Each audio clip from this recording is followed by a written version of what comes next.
Muy buenas noches. ¿Cómo están?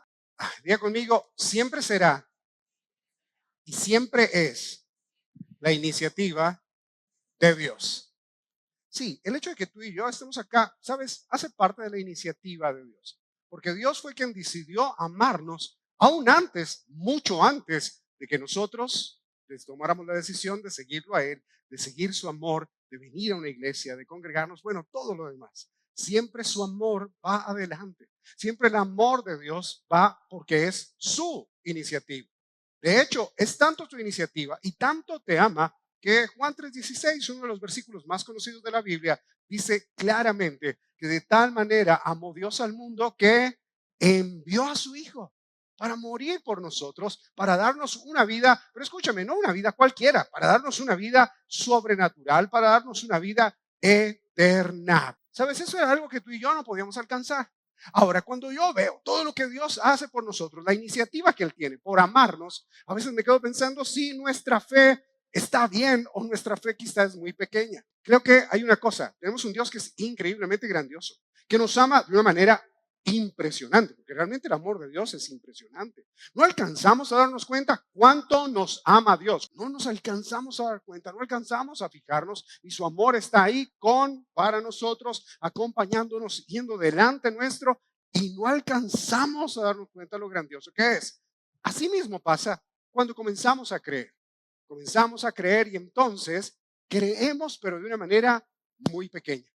Tenemos una fe, escúchame, tenemos un Dios que es sobrenatural, tenemos un Dios que es eterno y tenemos una fe que es terrenal. Tenemos una fe que le gusta ocuparse de las cosas temporales, pero Dios es eterno. De hecho, el amor de Dios para nosotros es para darnos vida, lo cual quiere decir que el amor de Dios es un amor, tenemos un amor que es eterno. Y tú y yo, una fe desarrollamos terrenal. Porque tenemos fe para alcanzar cosas. De hecho, el mapa de fe no debe ser extraño para nosotros. Ahorita la pastora decía, estamos haciendo nuestro mapa de fe, que es solamente colocar nuestros anhelos ahí delante de Dios, plasmarlos en una hojita donde podamos verlos.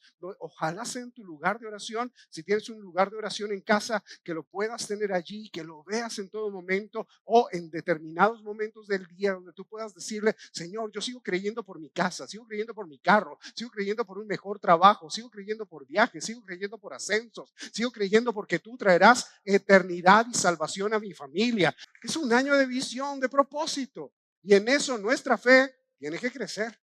Tiene que crecer nuestra fe. Nuestra fe está bien. Escúchame, la fe terrenal está bien, no está mal para nada. O sea, pero fíjate, a veces nos cuesta creer en lo que tenemos acá. A veces nos cuesta creer ni siquiera en lo que podemos conseguir, sino nos cuesta creer hasta en lo que nosotros mismos somos. Pero ¿cuántos de nosotros no hemos dejado de creer en nosotros mismos? Y Dios nos levanta, nos da su misericordia cada mañana y tú y yo dejamos de creer en nosotros. Escúchame, la fe no depende de nuestro estado de ánimo, no debería, pero muchas veces sí, depende de no es que estoy triste, entonces no quiero, es que me siento como deprimido, es que tengo la depre, es que no sé qué. Escúchame, la fe tiene que estar por encima de eso, porque nuestra fe tiene que estar puesta en donde Dios está. De hecho, nuestra fe no solamente debe traer convicción, nuestra fe debe traer paz a nuestra vida. Nuestra fe debe traer esto, debe traer la justicia de Dios, que escúchame, justicia de Dios es perdón. La fe tiene que equilibrarse también con la justicia de Dios, de que Él restaura nuestra vida aquí en la tierra. Y la fe, así como la imaginación, debe ser ilimitada. Imagínate algo, lo que tú quieras. Te voy a dar unos segundos para que imagines algo. Imagina algo, lo que quieras, lo que anheles. Imagina lo que estás deseando. Si la fe es como la imaginación, entonces no debe tener límites. Porque tenemos un Dios para quien todo es posible. Entonces eso que estás imaginando, déjame decirte que la Biblia dice que Dios puede hacer mucho más allá que todo aquello que nos atrevemos a imaginar o pedir. Así que eso que te imaginaste, ¿sabes? Eso es lo primero. Espero que haya sido bueno. Si fue malo, no. ¿Ok? Si de repente estás de ayuno y tienes hambre, si lo que imaginaste fue comida. No, eso ahorita no lo plasmes ahí. ¿Sí? Pero sí, toma tu mapa de fe. Y si lo que imaginaste no sé qué ha sido, Pero si lo pudiste imaginar, si puedes ver, no sé, una perspectiva eterna de algo que realmente quieres, de veras, de tu familia llena, los líderes de grupo ahorita que están reabriendo sus grupos, de ver sus grupos, llegando gente reconociendo a Jesús, viendo sus vidas siendo usadas por Dios. Espero que alguien esté pensando en eso, ¿verdad? Y eso plásmenlo ahí en su mapa de fe. Eso pónganlo ahí para que eso se convierta en nuestro motivo de oración, para que se convierta en nuestro motivo de vida.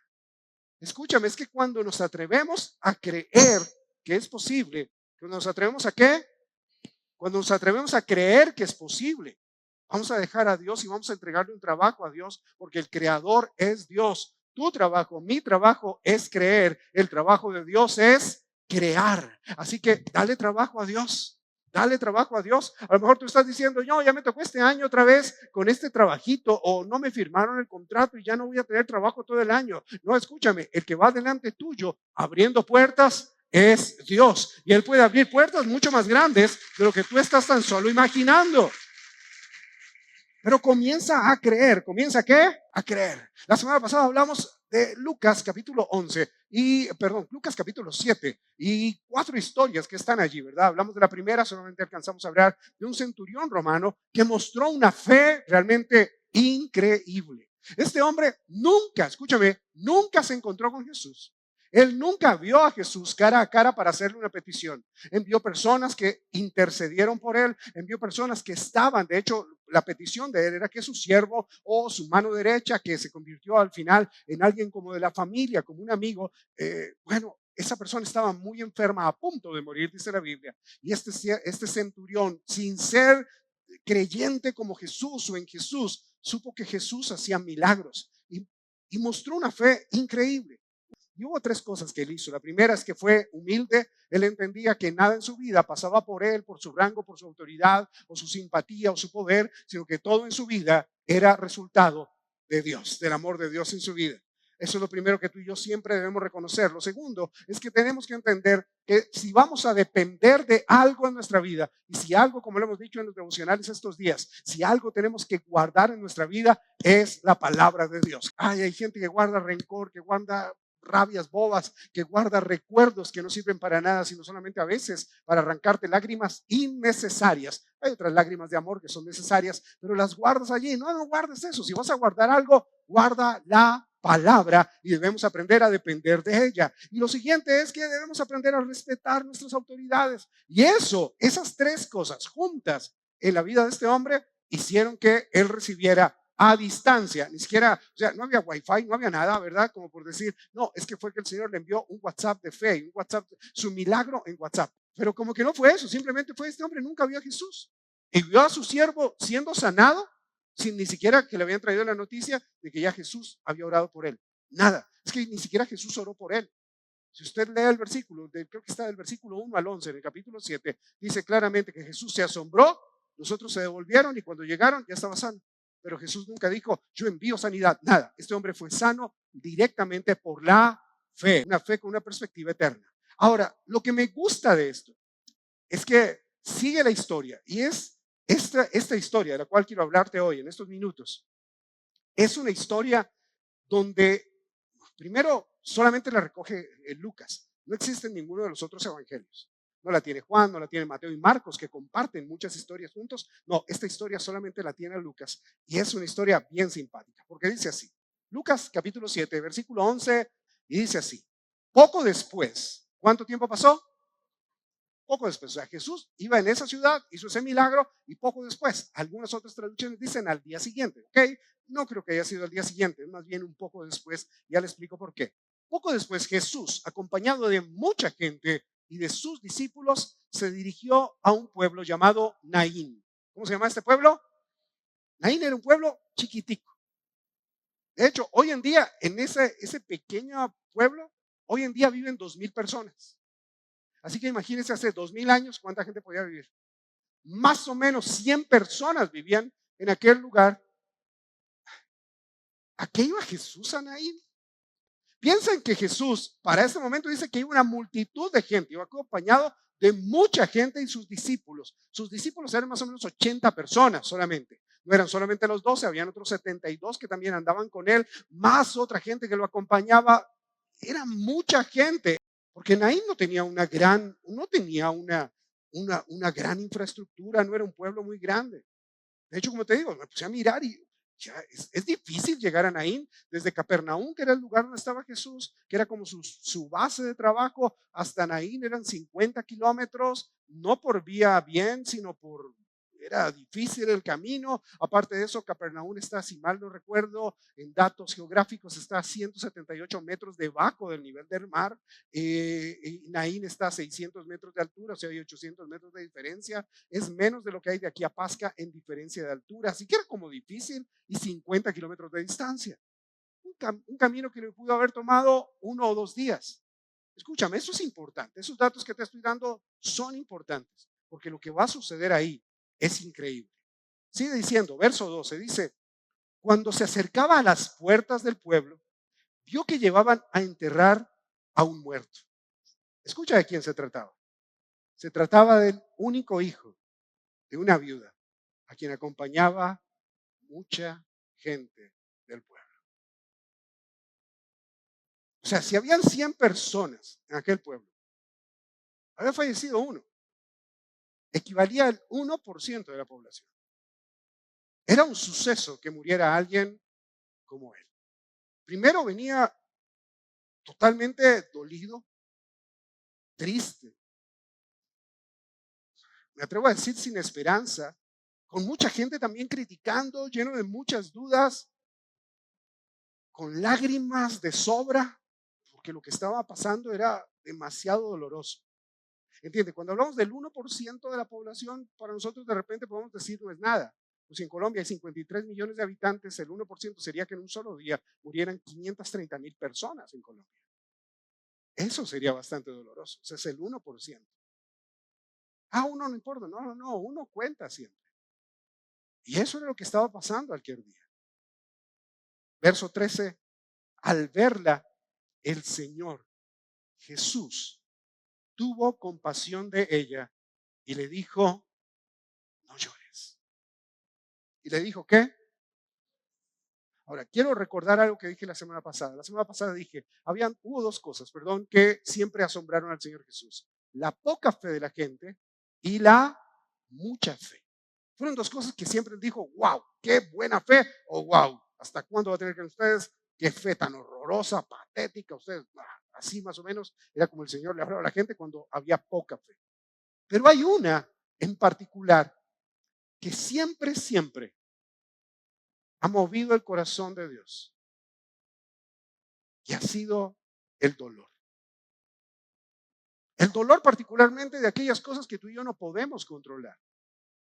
Aún el dolor de aquellas cosas que nosotros mismos provocamos en nuestra vida, que le permitimos crecer tanto, que luego no lo podemos controlar.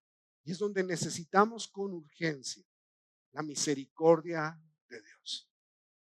Porque la Biblia dice, Jesús la vio a ella. Dice 3 cosas, la vio, sintió misericordia y le habló. O sea, sintió misericordia porque vio todo su dolor y detrás de su dolor vio toda su desesperación.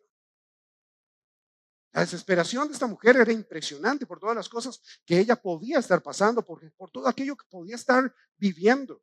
O sea, piensa, era una mujer viuda, no tenía su esposo, no era como hoy en día, ni la gente que vivía en Israel en aquel entonces tenía la libertad de, quedó viuda, es dueña de todo. No, ella quedó viuda y tenía que tener a alguien que la pudiera sustentar, que tenía que ser su hijo mayor. En este caso era su hijo único, él la podía sustentar, pero muerto él, ella iba a perder todo. Si lo que tenía era una pequeña casita, la iba a perder. Si tenía una gran casa, la iba a perder. Tuviera lo que tuviera, todo lo iba a perder porque no tenía alguien ahora que fuera a guardarla. Así que esta mujer venía de un dolor, la pérdida de su esposo y ahora la pérdida de su hijo, y luego pensando en mañana quizá lo voy a perder todo.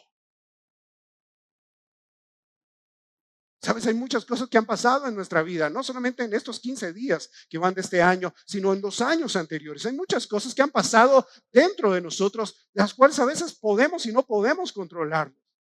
Hay muchas cosas por las cuales algunos de los que estamos aquí Hemos pasado tiempos de dolor, o quizá han pasado tiempos de dolor y sufrimiento que no te dejan ver claramente hacia adelante ni saber lo que vas a hacer. Algunos han guardado dolor y lo han abrazado tanto que ya es su estilo de vida, pero escúchame, no tienes por qué vivir con el dolor. Está bien cuando hay un dolor por amor y esas lágrimas están bien, pero cuando hay un dolor que hemos guardado innecesariamente, eso sí es complejo. Cuando hay temores en nuestra vida por lo que la gente dice, por lo que la gente piensa o opina, oh, eso es terrible. Porque saben, en el siglo primero, antes de Jesús, un, un maestro se inventó algo y dijo, toda causa de enfermedad es por el pecado. Y eso se volvió tan famoso que aún hoy en día hay gente que sigue creyendo eso. Te dio gripa, oh, estás en pecado. Te dio algo más, estás en pecado. Te dio COVID, oh, terrible, es terrible. No, de veras, es gente que se cree, yo creo que nunca les pasa nada, ¿verdad? Nunca ni gripa, ni un malestar en el estómago, nada. Porque todo lo asocian al pecado. Pero imagínate ahora que ya hay un poco más de sensatez en el asunto, pero en aquel tiempo, ¿qué podía estar pensando esta viuda diciendo, ¿en qué momento no vienen a matarme a mí? ¿Por qué? Porque qué maldición que haya muerto mi esposo y era mi hijo, que seguramente estaba entre los 20 o 25 años, 20 y tantos. Ahora murió también. Y ella tenía que pensar que seguramente toda esperanza de vida para ella se había terminado. Yo sé que siempre hay alguien, y estoy seguro que hay alguien, que vino hoy sabiendo que o diciendo, yo voy a ver qué, pero ya ni esperanza tengo. Ya ni sé cómo va a funcionar mi vida. O sea, sigo creyendo, sigo yendo a la iglesia. A lo mejor llevas tiempo así, creyendo y viniendo a la iglesia sin la certeza de que Dios está para ti. Pero escúchame bien, Dios está para ti esta noche. Y me gustan esas palabras de Jesús. Me gustan porque Él sí tenía la autoridad para decirlo. Él sí la vio, bañado en lágrimas. Le dijo, no llores. Las palabras de Jesús no vienen de un alma fría. No es lo que quiero decir.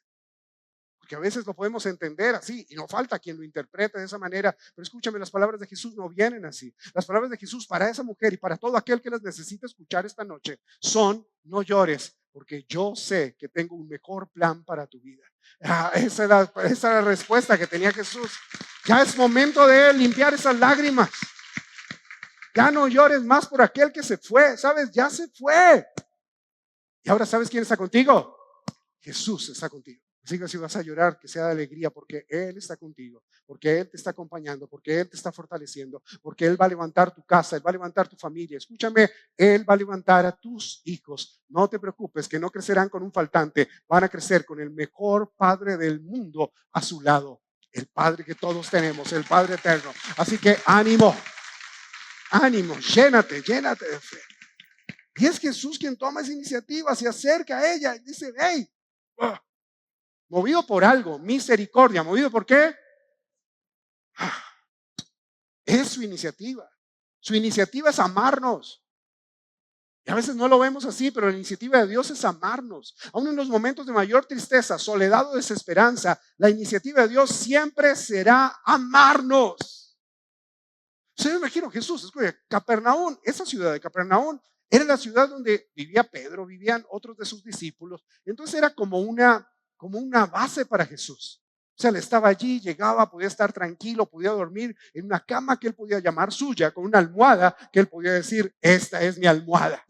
Y cuando está justo llegando a esa ciudad, yo me imagino que, y Lucas en el Evangelio no lo escribe, pero me imagino que antes de decir, me voy para Naín, ¿sí? Donde no hay nada, pero me voy para Naín, yo me imagino que él se fue a orar.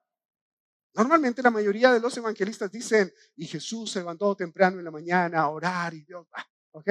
Pero aquel día no dice eso, dice simplemente, y Jesús de repente arrancó y se fue para otra ciudad y se fue la gente con él. Pero antes de eso, yo quiero imaginarme algo. Yo quiero imaginarme algo. Yo quiero imaginarme a Jesús orando, diciéndole, Padre, gracias, ya llegamos a Capernaum, la almohadita, qué rico, todo el desayunito, toda la gente que conozco, qué rico, voy a poder pasar unos buenos días aquí. Me imagino al padre diciéndole, no, hijo, te necesitan mañana 9 a.m. en Naín. Ok, padre, pues yo voy. ¿Y cómo a qué? Cuando llegues te vas a dar cuenta. ¿Pero vas a ir? Claro, lo que tú me digas. Y Jesús se levantó en su momento de oración, pero ya había, yo quiero imaginarme que ya hubo una conversación previa, que ya bien fuera la voz audible de Dios, como él seguramente la escuchaba y como de repente alguien aquí la haya escuchado, o de repente fue esa impresión que sí tenemos de decir, oh, Dios me mostró algo, que debo hacer tal cosa. Dios me mostró que debo moverme, Dios me mostró que tengo que, aquí algo, una impresión en él que dijo, tengo que ir a ese pueblito. Nunca había ido. Escúchame, Galilea quedaba al lado, pasaban por ahí cuando tenían que ir para Jerusalén. O sea, era como el pueblito donde nadie pasa, pero Jesús dijo, tengo que pasar a esa casa. Tengo que llegar a ese lugar. Todavía no sé a qué. Todavía no sé a qué, pero tengo que llegar allí. Así que Jesús llegó allí y piensa, no sé, pienso yo, o sea, llevar un grupo de gente a veces es complejo. ¿Por qué? Porque tú no puedes ir a tu ritmo. Tienes que ir al ritmo de la persona que vaya más lento, para que todos puedan llegar al tiempo. Y Jesús seguramente tenía esa solidaridad, no era como de que yo arranco, sígame el que pueda, además de que llegó, no. Jesús siempre hacía que todos tomaran su lugar. Lo hizo cuando, sí, lo hizo siempre, lo hizo siempre.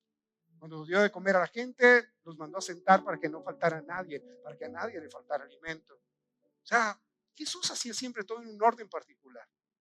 Así que Jesús tuvo que irse un poco más despacio. Pero imagínate donde hubiera llegado Jesús, media hora tarde. No se cruza con aquel grupo de gente. La Biblia no dice que Jesús sabía claramente a qué iba. De paso también te lo digo, si Jesús no sabía exactamente a qué iba a ir, pero aún así iba, porque hay cosas que has dejado de hacer con la palabra rebelde de decirle, Dios, hasta que tú no me digas exactamente qué es, yo no lo hago. No, hay muchos acá que Dios les ha dicho, esto es lo que debes hacer, este es el paso que debes dar, esa es la solicitud que debes llenar, ese es el formulario. Mira, que yo quiero ir a las naciones. Bueno, saca el pasaporte. No, cuando Dios me confirme, no, sácalo. Se trata de fe porque a lo mejor Dios te confirma que te tienes que ir mañana. Ay, pero no tengo pasaporte. Hay oportunidades que Dios presenta a aquellos que están listos y preparados. Jesús estaba ahí, o sea, la Biblia no dice, y Jesús iba para la casa de una viuda. No, si fuera así, Lucas lo hubiera sabido y Jesús lo hubiera puesto. Pero así no fue. Iba simplemente algunos de sus discípulos, mucha gente, y llegó a un lugar a tiempo. A mí me impresiona que Dios siempre obra de una manera increíble. De una forma donde a veces no cuenta con nosotros, pero cuenta con nuestro tiempo. Porque también si se hubiera adelantado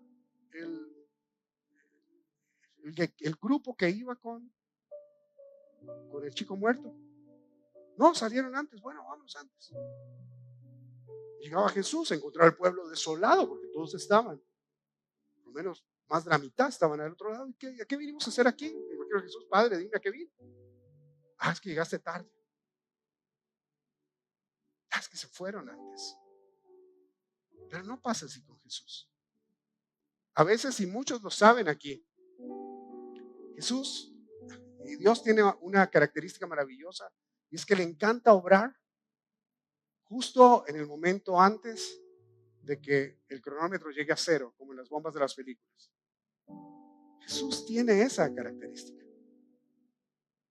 Pero tengo por seguro que Jesús tiene un tiempo correcto y el tiempo de Dios siempre es y siempre será perfecto. Siempre será perfecto. Versículo 14, Lucas 7. Se acercó luego de que le dijo a la mujer, no llores. Se acercó luego y tocó la camilla. Los que la llevaban se detuvieron y Jesús dijo, joven, te ordeno que te levantes.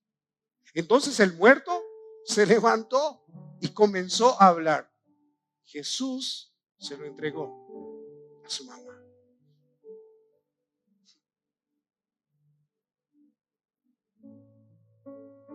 ¿La viuda habló en algún momento? O sea, ¿eso fue un milagro que nadie pidió? Ese fue un milagro que nadie esperaba. Pero pareciera más bien, que el dolor que estaba pasando esta mujer El dolor que llevaba por dentro, el dolor que se veía en su rostro, impactó tanto la vida de Jesús. Impactó tanto el cielo que el Padre le dijo a Jesús que tenía que ir a un lugar donde Jesús fue impactado y movido a misericordia para hacer un milagro que era improbable. Que era improbable porque nadie lo estaba pidiendo, que era improbable porque nadie estaba diciendo, hey, ya viene Jesús, y sí, Jesús resucita. No, nadie sabía quién era Jesús. Era un pueblo que ese pueblo se aislaba mucho, era una comunidad agrícola, así que no andaban metidos en muchas cosas. El milagro anterior, la historia anterior que está en Lucas capítulo 7, fue un milagro que alguien pidió. Fue un milagro por el que alguien intercedió, usó su poder para que otros intercedieran, los sacerdotes, los amigos, todo lo demás. Fue un milagro donde hubo una demostración de humildad a Jesús, a su palabra, a la autoridad, todo bien. Pero aquí llegó un milagro por alguien que fue movido a misericordia. Mira cómo dice, se acercó luego y tocó la camilla. ¿Sabes? Si hay algo que una persona de religión judía no puede hacer, es acercarse a un muerto, porque si se acerca al muerto queda impuro, y entonces queda impuro como por 14 días y no sirve. Y Jesús impuro no podía, pero Jesús, mira, no le importó. Jesús no le importó, Jesús llegó, se acercó y tocó esa camilla. ¿Sabes por qué? Porque Jesús no tiene ningún problema en acercarse. Dice Efesios capítulo 2 versículo 5 que aun cuando tú y yo estábamos muertos en delitos y pecados, Jesús vino y se acercó a nuestra vida. Escúchame bien, Jesús siempre se va a acercar a ti, no importa la condición en la cual estés. Él se quiere acercar a donde tú estás para sanar tu dolor, para cambiar tu tristeza, para sanar tu enfermedad. Atrévete a creerle a Él. Es un tiempo para tener una fe diferente, una fe de que hay cosas que no le hemos pedido porque decimos, esto quizás es muy grande. Bueno, sabes, no hay nada grande para Él. Hay cosas que llevamos por dentro. A lo mejor la gente ve nuestra cara y nos ve felices. A lo mejor la gente nos ve tan bien, ve tus redes y dice, no, qué pido no el que tiene esta persona. Mira cómo la pasa de bien, tiene un buen trabajo, sus niños, todo. No estoy hablando de abundancia, te estoy hablando de que muchas veces mostramos una buena vida, pero muchas veces hay un dolor aquí adentro que no le hemos contado a nadie, aún teniendo buenos amigos, buenos líderes, un pastor increíble, pero ahora sí, no le hemos contado a nadie. No le hemos contado a nadie lo que estamos pasando por dentro. Pero aun cuando tú estés callado, aun cuando la culpa te esté golpeando tu vida una y otra vez por los errores que cometiste, Jesús sí sabe de eso. Jesús sí sabe cuánto te atormenta la culpa. Jesús sí sabe cuánto esa carga está cayendo sobre tus hombros. Jesús sí tiene idea de lo que estás viviendo. Él entiende lo que es la opresión. Él entiende lo que es el dolor. Él entiende lo que es la soledad de que todos los que te aman te hayan abandonado. Él sí lo entiende muy bien. Pero entiende bien, Él lo entiende para poder sanar tu corazón. Él entiende para poder extenderse en misericordia hacia ti y poder sanar por completo tu vida, porque Él te quiere completamente libre de toda opresión, libre de toda culpa, libre de todo dolor, libre aún para que puedas soñar, libre para que puedas alcanzar aquello que no has pensado que vas a poder alcanzar, libre para que puedas vivir la vida que Él diseñó para ti, que no es una vida llena de cosas, pero sí es una vida llena de lo sobrenatural de Dios para tu vida. Él sana a los de corazón quebrantado. Él se acerca a los que tienen el espíritu abatido, a los que se sienten sin fuerza. Escúchame, la capacidad de Dios para darte cosas es proporcional a la capacidad de Dios que Él tiene para amarte. Entonces comienza a creer en que Dios te ama y en su amor va a levantar tu vida y en su amor va a restaurar tu vida, y todo aquello que haya sido dado por inexistente va a volver a la vida a causa del amor de Dios para ti. Ánimo.